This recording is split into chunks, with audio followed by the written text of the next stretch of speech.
पिछले वीडियो में हम लोगों ने देखा कि बच्चों की ब्रेन डेवलपमेंट के लिए अच्छी ब्रेन डेवलपमेंट हो, इसके लिए पेरेंट्स क्या कर सकते हैं। ब्रेन डेवलपमेंट ये तो उनके ओवरऑल डेवलपमेंट का एक छोटा हिस्सा हो गया, लेकिन बच्चों की परवरिश की और भी कई डायमेंशंस होती हैं, कई और एरियाज़ होते हैं, जैसे कि डिसिप्लिन हुआ, उनको इंडिपेंडेंट बनाना हुआ, उनमें डिसीजन मेकिंग की पावर लाना हुआ, मोटिवेशन हुआ, क्रिटिकल थिंकिंग, कितने सारी बातें हैं जो उनकी एक हेल्दी पर्सनालिटी बनाती है। बच्चों को एक स्वतंत्र व्यक्ति बनाकर ज़िंदगी के उतार चढ़ाव जो है वो पार करने के काबिल बनाना, ये बहुत बड़ा टास्क है, पेरेंटिंग का बहुत बड़ा हिस्सा भी। तो चलिए आज के वीडियो में देखते हैं बच्चों में अनुशासन कैसे ला सकते हैं, उन्हें डिसिप्लिन कैसे सिखा सकते हैं, उन्हें मोटिवेट कैसे कर सकते हैं, उनमें इंडिपेंडेंस कैसे ला सकते हैं, उन्हें एक स्वतंत्र व्यक्ति, खुद की सोच अप्लाई करने योग्य कैसे बना सकते हैं, और उनमें ज़िंदगी की कठिनाइयों का सामना करने का जुनून कैसे पैदा कर सकते हैं।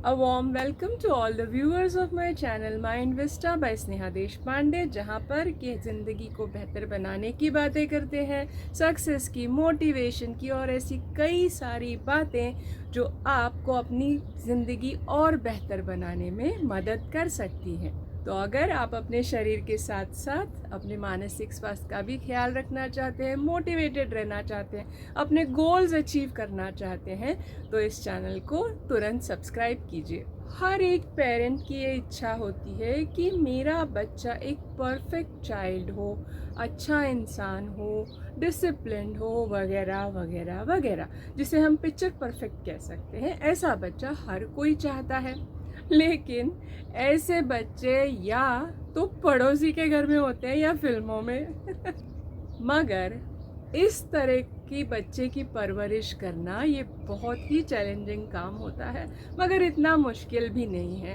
क्योंकि इम्पॉसिबल भी कहता है आई एम पॉसिबल।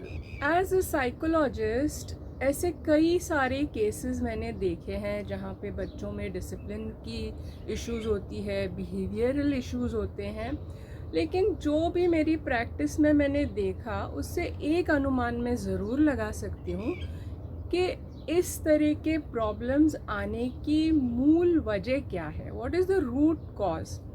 तो मेरे नज़रिए में माता पिता जो स्पून फीडिंग करते हैं बच्चों को कि सब कुछ थाली में सजा के बस दे दिया, उनको स्ट्रगल नहीं करने देते, उनको अपने डिसीजंस नहीं लेने देते, सारी चीज़ें कि मेरे बच्चे को किसी चीज़ की तकलीफ़ ना हो, इसलिए वो बच्चे फिर इस तरीके से रिएक्ट होते हैं, उनकी पर्सनालिटी उस तरह से डेवलप। पेरेंट्स कई बार इसी में लग जाते हैं कि बच्चों को क्या सोचना चाहिए, कैसे कुछ करना चाहिए, तो ये स्पून फीडिंग हुई।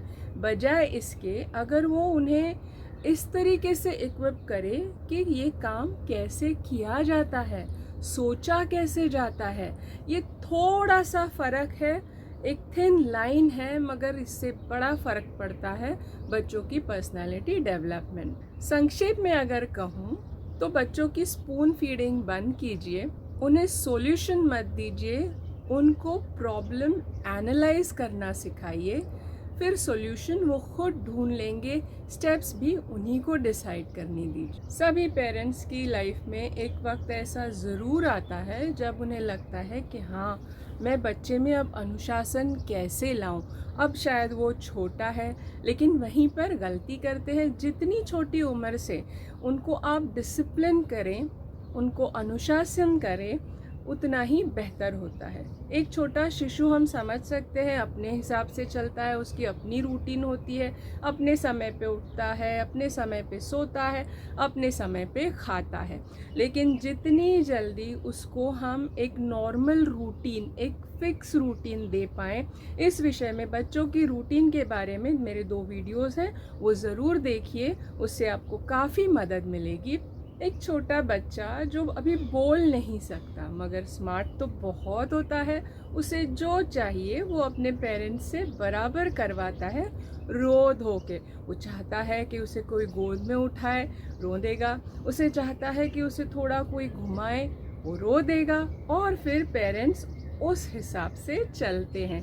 देखिए कितना ट्रिकी बात है ये। एक शस्त्र है उसके पास, रोना, और वो अपनी बात मनवाता है। एक समय तक ये चलना है तो ठीक है, लेकिन आफ्टर अ पॉइंट अगर ये ऐसे ही चलते रहा तो वो बच्चे में एक आदत सी बन जाती है कि भाई मैं रोता हूँ तो मुझे जो चाहे वो मिल जाता है। आपने मॉल में, रास्ते में ऐसे कई सारे बच्चे देखे होंगे जो ज़िद करते हैं, वहीं पे ज़ोर से रोना शुरू कर देते हैं, हाथ पैर पटकने लगते हैं। और माँ बाप बेचारे आजू बाजू के लोगों को देखते हैं कैसे तमाशा कर रहा है बच्चा। इस डर से कि लोग हम पे हंसेंगे वो गिव अप कर देते हैं, या उस बच्चे को एक वहीं पर कभी कभी they hit the child which is absolutely wrong. मतलब ऐसी सिचुएशन में पेरेंट्स के पास दो ही ऑप्शंस रहते हैं, या तो गिव अप करें या गुस्सा। लेकिन ये दोनों ही अप्रोचेस बहुत नुकसानदायक है। अब इस सिचुएशन को हैंडल कैसे? इस सिचुएशन को हैंडल करने के लिए एक चीज़ एज अ पेरेंट आपको अपने दिमाग में बिल्कुल फिक्स करनी होगी कि बच्चा, कोई भी बच्चा बुरा नहीं होता, बुरा होता है उसका बर्ताव। तो इन दो चीज़ों को अलग करना बहुत ज़रूरी है। कभी कभी क्या होता है, कोई बच्चा ज़िद्दी होता है या कोई टैंट्रम्स थ्रो करता है, मारता है बाकी बच्चों को, तो हम उसको एक लेबल कर देते हैं, ये ऐसा ही है, ये ज़िद्दी है, ये झूठा है, ये बहुत अग्रेसिव है। और ये शब्द वो बच्चे के दिमाग में ऐसे बैठ जाते हैं, वो फिर ठान लेता है अब तो मैं ऐसे ही करूँगा। ये ऑटोमेटिक होता है, उस बच्चे को भी बेचारे को पता नहीं होता है कि ये उसकी कंडीशनिंग हो रही है। तो इसलिए कभी भी बच्चे को और उसके बर्ताव को एक नज़रिए से मत देखिए। हमें बच्चे को नहीं सुधारना है, हमें उसका बर्ताव सुधारना है, उसका बिहेवियर सुधारना है। ऐसी सिचुएशन में खास करके जब बच्चा जिद करता है, रोने लगता है, तो उन्हें ये बताइए कि आप क्या एक्सपेक्ट कर रहे हैं। अगर मॉल में खिलौने की ज़िद है तो आप कह सकते हो अभी मेरे पास ये पैसे नहीं है, हम बाद में आके ले लेंगे, या ये बहुत महंगा है, ये आपको अर्न करना होगा, आप कुछ करो तो मैं ये आपको एज ए गिफ्ट दे दूँगा। देखिए ये थोड़ा बहुत इस तरीके से अगर आप डील करते हो तो बच्चा ये भी सीखने लगता है कि हर चीज़ मुफ्त में नहीं आती है, I have to earn few things.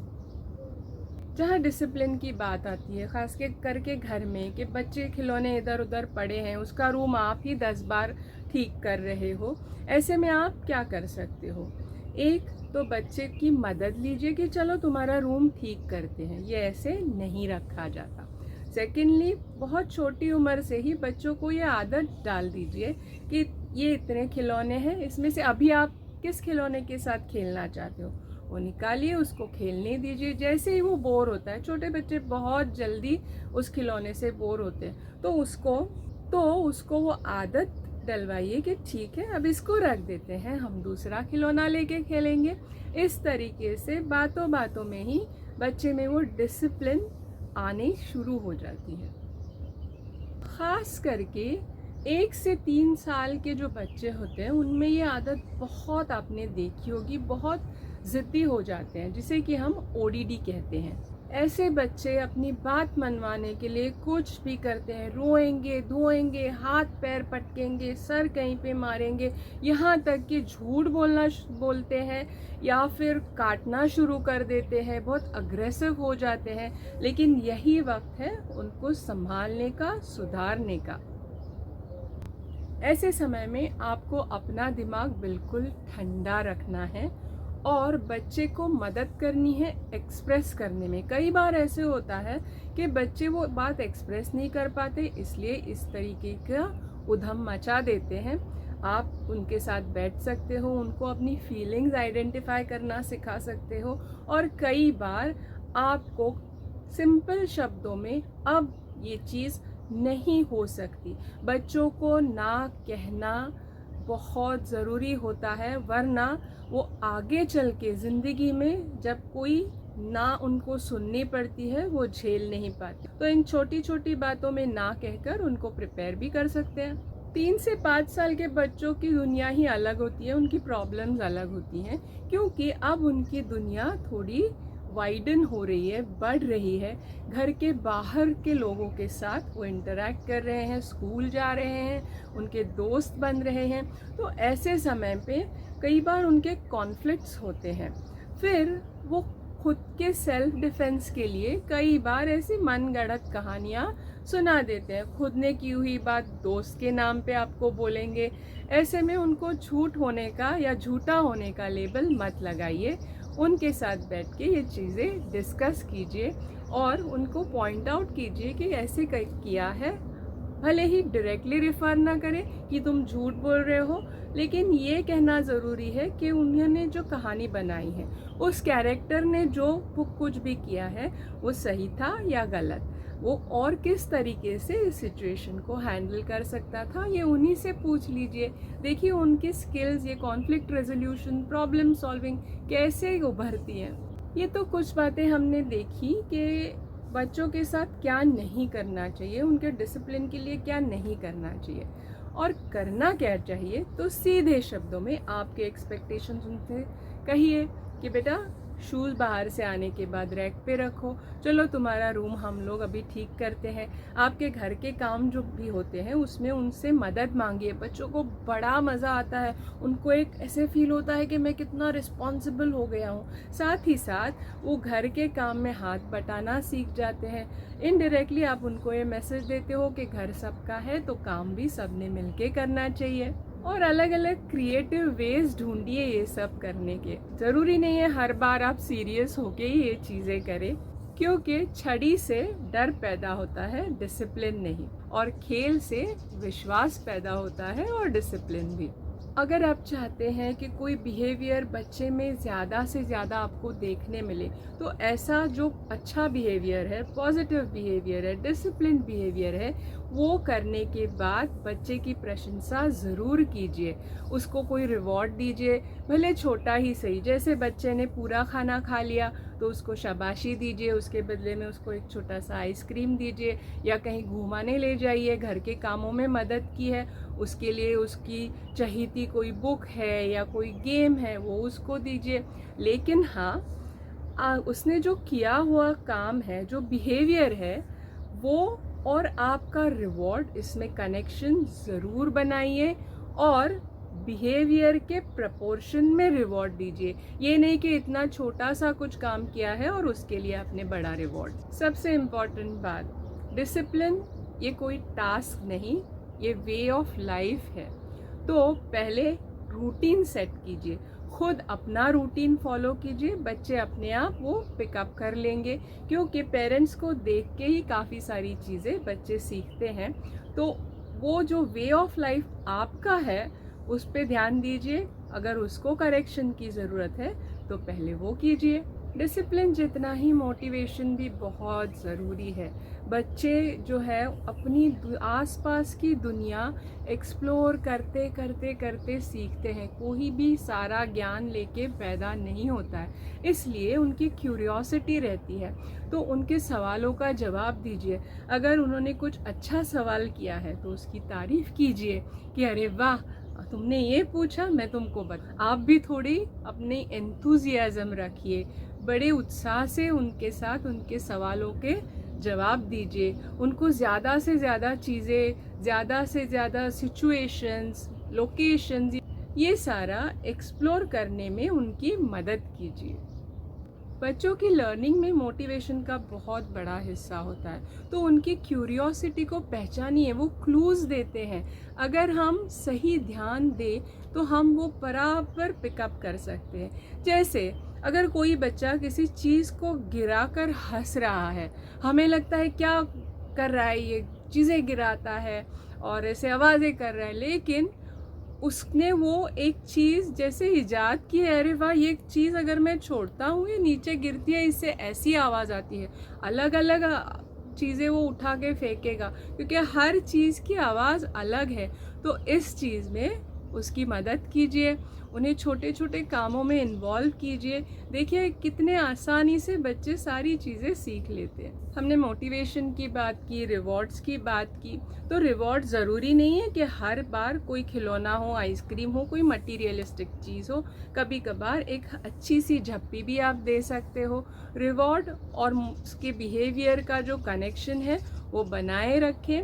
और सबसे बहुत ज़रूरी बात ये है कि रिवॉर्ड कब देना है और क्या देना है, इसका कंट्रोल अपने हाथ में रखिए। अपने बच्चों से इमोशनली कनेक्टेड तो रहिए और इमोशनली अवेलेबल भी। ये बहुत ज़रूरी होता है एक बच्चे की हेल्दी ग्रोथ के लिए, हेल्दी पर्सनालिटी के लिए। तो इस तरीके से अपने पेरेंटिंग का ये सफ़र एंजॉय कीजिए। मैं आती रहूँगी ऐसे ही इंफॉर्मेटिव वीडियोज़